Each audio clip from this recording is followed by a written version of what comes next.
دي مستواها قوي. شفت الوش الكشر ده؟ دي مكشره قوي. انا قلت لك. طب انت عارف دي يا جماعه اكشر دجاجه موجوده في مصر حرفيا بالظبط. يعني. بص اكتر دجاجه كشره في مصر هي الدجاجه دي. انت بصوا شايف اللي عامله دماغها ازاي. قد ايه ما شاء الله. بصوا عينيها عامله ازاي. العين دي بتقفل مننا. دي حزينه ولا كشره؟ لا هي كشره. دي اصول. كل ما كشرت كده ودماغها عريضه ومنقارها كل ما تخين تكشر وقصير. اكتر كل ما سعرها يزيد اكتر. تاخد بقى بالظبط.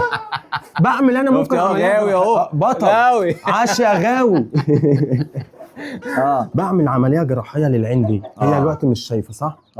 بدوري كمربي واسلام مملكه الطيور بقدر اخف العين دي، يا اما اخد غرزه من فوق هنا انا بنجدها. وطبعا بحاجات معقمه مشرط ومرهم تروميسين. بتديها غرزه بتشد من هنا عشان تفتح فدي العين. طريقه. الطريقه الثانيه باخد الجفن. انا ممكن اوريك الكلام ده عملي. خلي بالك باخد الجفن اقصه ما بتنزفش دم اطلاقا.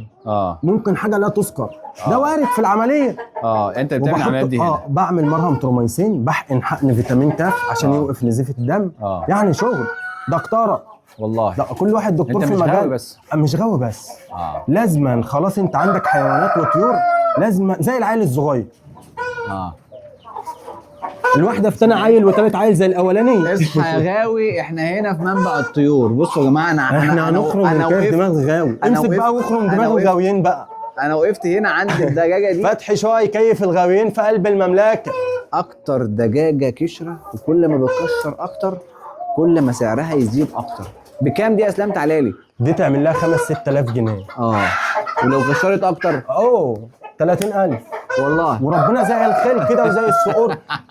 طفره واحده هوب. فدي اللي هنا بشتغل عليه بجهد عشان اوصل بالليل هنيجي نسرق الفرخه دي. ما تغلاش عليك والله.